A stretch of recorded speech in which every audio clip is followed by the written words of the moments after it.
Oi, gente! Opa! Todo mundo que está com a gente aqui na live, olá, sejam bem-vindos. É Fala isso oi, aí. Assi. Pois é, o doutor Murtê está aqui conosco hoje para falar Exatamente. sobre os problemas dos homens hoje, né?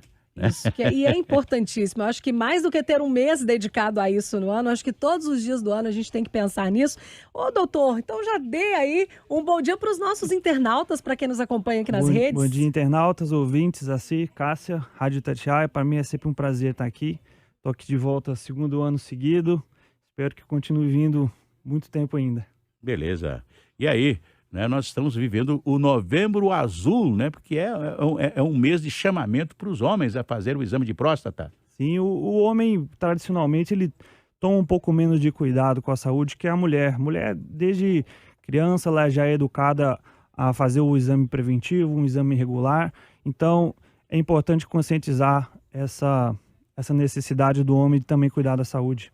A gente tem um mês só pra gente. Pois eu lembrei aqui, Cássia, que o Valdir Soriano, Ah. que era muito machão, ele se recusava a fazer o exame de próstata e o que aconteceu com ele, né? Teve um câncer de próstata que o levou. Pois é, exatamente. A gente tem que pensar na questão preventiva e é essa a função do Novembro Azul. Quero convidar o nosso ouvinte, você está aí acompanhando a gente, você está aí na live, mande as suas dúvidas, as suas perguntas aqui pelo bate-papo da live mesmo, que o doutor vai respondendo sempre aqui nos intervalos, no nosso Momento Leite Camponesa. Doutor, uma coisa que eu quero daqui a pouco perguntar no ar, mas já vamos perguntar aqui, porque a gente fala câncer de próstata e tal, mas o que é exatamente a próstata para o nosso ouvinte entender? A próstata é um órgão anexo ali do sistema urogenital, fica ali logo abaixo da bexiga.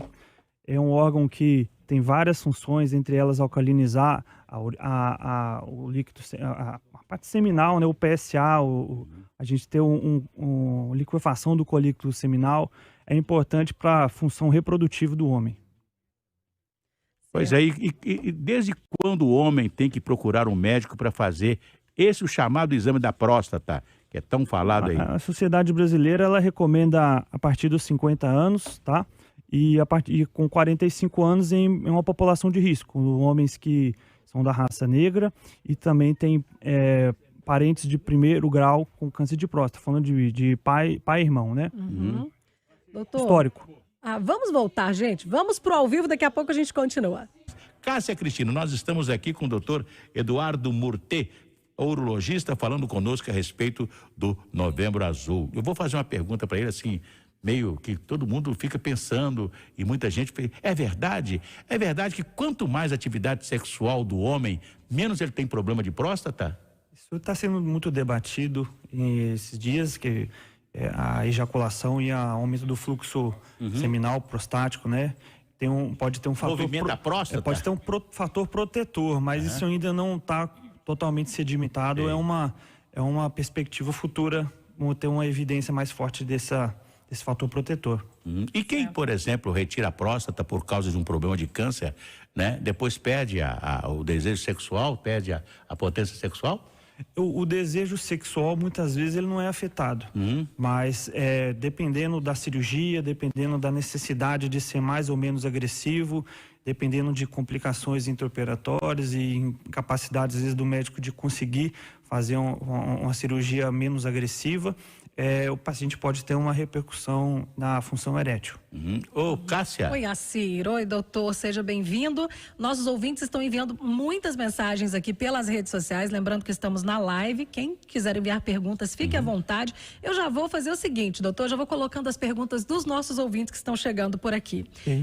O Erivaldo Nascimento quer saber sobre os exames. Ele perguntando se é necessário mesmo fazer o exame do toque e se tem alguma forma de fazer um exame laboratorial sem a necessidade do toque na hora da próstata, de verificar a situação da próstata. O PSA e o exame do reto, o toque retal, são complementares.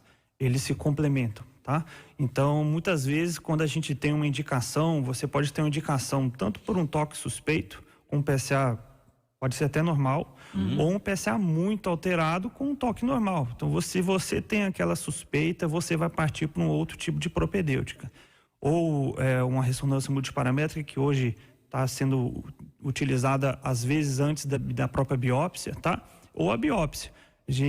A biópsia ainda é a principal ferramenta para a gente prosseguir no diagnóstico da próstata, do câncer de próstata. É aquela velha ideia, né? O que é melhor? Um exame, né, para identificar ou uma operação? Ou a cirurgia? O toque retal, não tem como você pensar num exame antes do toque, por exemplo, porque faz parte do exame físico. O exame físico na consulta médica, ele é, por definição, pelo próprio rito da consulta, né? E igual tem a anamnese, o exame físico e depois o exame laboratorial. Então ele não deve ser saltado, vamos dizer assim. A gente tem que fazer o exame digital do reto, sim. Doutor, mais uma pergunta, já vou colocar todas as de ouvintes aqui. Ele quer saber qual é o sintoma de algum problema na próstata, se a pessoa sente dor, como que é? Em relação ao câncer de próstata, geralmente é assintomático. Tá? Existem umas outras patologias prostáticas, por exemplo, a hiperplasia, que o paciente começa a ter uma dificuldade, diminuição do jato urinário, ele levanta muito à noite, ter problemas para segurar, ter alguma urgência para urinar, não consegue segurar a urina mais, né? Tem que dar aquela vontade de fazer o xixi, ele tem que correr fazer. Então tem alguns outros sintomas que pode sinalizar algum acometimento da próstata, mas falando de câncer especificamente, geralmente é assintomático. E a protastite, né? Que é protastite? A prostatite é uma inflamação na próstata, tá? Geralmente é uma colonização, é uma coisa... não chega a ser câncer? Não, é uma infecção, muitas vezes ela pode ser confundida, aumentam a suspeita porque o PSA dispara, o paciente começa a ter sintomas prostáticos, que são... o sintoma mais marcante deles é um início súbito de um sintoma prostático. Você nunca tem nada e tal, de repente aparece de uma vez aqueles sintomas que a gente estava conversando, dificuldade para urinar, levantar muito à noite, está sentindo aquele sensação de peso ali na pelve, então é um desconforto, às vezes febre, pode dar febre quando uns casos mais graves. Então a prostatite, ela tem um outro problema, que ela pode cronificar se ela não for tratada, e o paciente que é cronificado, o PSA dele fica mais alto. O urologista, ele sempre vai ficar um pouquinho de cabelo em pé quando ele olha o exame, mas nada assim de grandes problemas se for tratado corretamente. Normalmente os homens não têm muito problema de infecção urinária, isso é muito mais das mulheres, não é isso? O homem, ele tem um fator protetor natural, que é a própria uretra.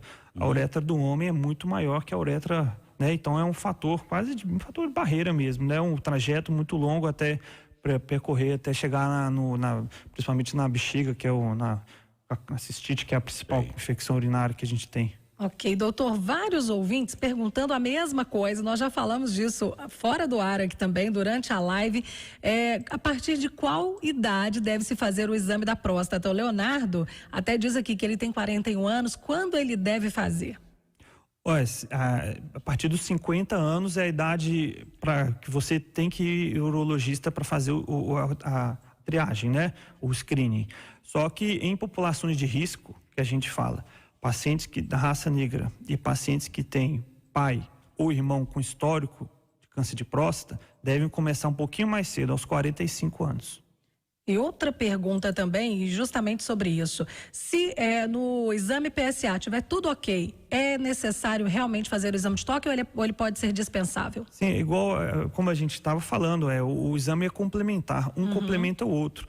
De repente você não tem uma alteração muito grande no PSA, mas você pode ter um toque retal que pode ser uma lesão suspeita, um nódulo. O urologista, ele olha vários parâmetros no toque, a mobilidade da próstata, se ela é flácida, se ela é irregular, se tem um limite legal, se tem nódulos. Então, quando ele tem um toque suspeito, ele pode partir para uma outra base diagnóstica. Ei, pessoal, voltamos aqui no nosso Momento Leite Camponesa, produtos de qualidade para você sempre com a Camponesa, e o nosso papo que continua aqui falando de saúde também, né? Durante o intervalo a gente vai interagindo aqui com o doutor Eduardo Murtê, da clínica Procriar. A gente estava conversando sobre um questionamento que eu achei muito legal que você disse do seu amigo, né? Que questionou que antigamente as pessoas não tinham câncer de próstata. É verdade, o câncer de próstata é quase que ninguém sabia dele antigamente, porque os homens não viviam mais para ter câncer de próstata, não é verdade? Sim, a mortalidade, a expectativa de vida era muito curta, né?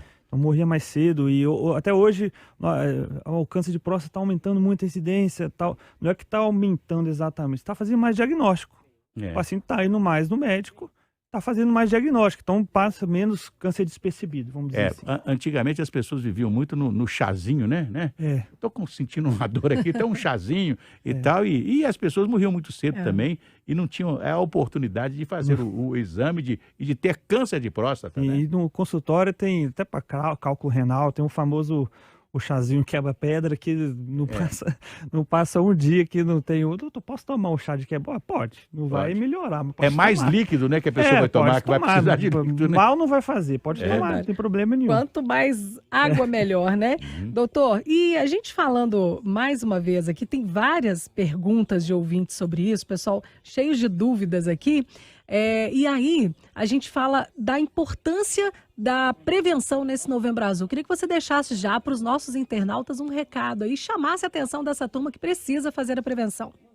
Aquela velha, né, o melhor tratamento é a prevenção, certo? Então, quando a gente faz um diagnóstico mais precoce, a gente tem mais arsenal terapêutico, a gente consegue tratar melhor, a gente consegue interromper o curso natural da doença, que ele quer progredir, metastatizar, depois no final a morte. Então a gente consegue no mínimo identificar um processo desse, tá? Muitas vezes a gente faz um diagnóstico, o paciente já está muito avançado, mas quando a gente vai e consegue diagnosticar mais cedo, o tratamento tem muito mais sucesso. A gente fala de praticamente 90% de cura num estágio inicial, tá? E numa situação assim bem incomum, o câncer de próstata, ele pode ser identificado em pessoas mais jovens? É muito, muito raro, até porque o paciente muito jovem, ele nem vai nem no urologista para a gente diagnosticar. Alguns tipos de tumor, outro tipo histológico, pode acometer uma população um pouquinho mais jovem. O mais famoso, que é o adenocarcinoma de próstata, ele acomete ali na 5ª, 6ª década de vida para frente. Alguns outros tipos, tumores neuroendócrinos, tumores de leomiomas, por exemplo, pode acometer uma idade um pouquinho mais jovem. São agressivos, mas é raro do raríssimo, assim. A gente tanto que ele não influencia nem na indicação de você fazer aquela triagem inicial, né? Eu vou fazer uma pergunta curiosa para o senhor. Eu sei que hoje tudo que você vai conversar, tem que fazer, você tem que fazer mais exercício físico, tem que fazer isso, tem que fazer aquilo. Que tem algum tipo de exercício físico, alguma coisa que facilita, melhora a qualidade da próstata? Nada assim de efeito comprovado, tá? O que a gente consegue fazer realmente é um hábito alimentar legal e conseguir realmente fazer a detecção precoce. Certo. O toque, isso tudo, claro que não vai evitar que apareça um câncer de próstata. Ok. E, doutor, chegaram muitas perguntas e eu vou tentar fazer mais algumas aqui nesse intervalo, certo? O Marcelo Fidelis pergunta se toda cirurgia pode acarretar a impotência, toda cirurgia para a próstata, né, ou a raspagem ou a retirada, se acarreta impotência. Em relação a risco, vou te falar que não é que é 0% de chance, tá? Existe algum risco, ou as cirurgias mais radicais, a retirada da próstata, por exemplo, quanto mais radical for a cirurgia, mais a chance de ter algum acometimento da função erétil, tá? A retirada da próstata, a prostatectomia, em caso de câncer, em caso de outras, no caso de uma próstata muito aumentada, pode ter uma chance maior. Agora, raspagem, como a gente fala, RTU de próstata, são cirurgias endoscópicas, cada vez menos chance de ter alguma deficiência nessa parte. O Marcelo ainda pergunta o seguinte: se caso o homem fique impotente durante essa cirurgia, tem como reverter essa situação? Existem alguns tratamentos, vai depender do grau de acometimento vascular que ele foi submetido na cirurgia, tá? A lesão nervosa também é um dos responsáveis. Então existem medicações orais, injetáveis e também, no último caso, uma prótese peniana que pode ser utilizado. É muito mais um problema emocional da pessoa pensar positivo, estar legal e etc., do que ficar pensando, me acabei para o sexo, aí fica pior ainda? Bom, pensar positivo sempre ajuda, mas o que o paciente tem que entender é que às vezes ele necessita de um tratamento, é melhor ele correr atrás da deficiência dele, retomar essa questão da relação sexual e tudo, Verdade. mas não adianta a gente pensar nisso do condenado, né?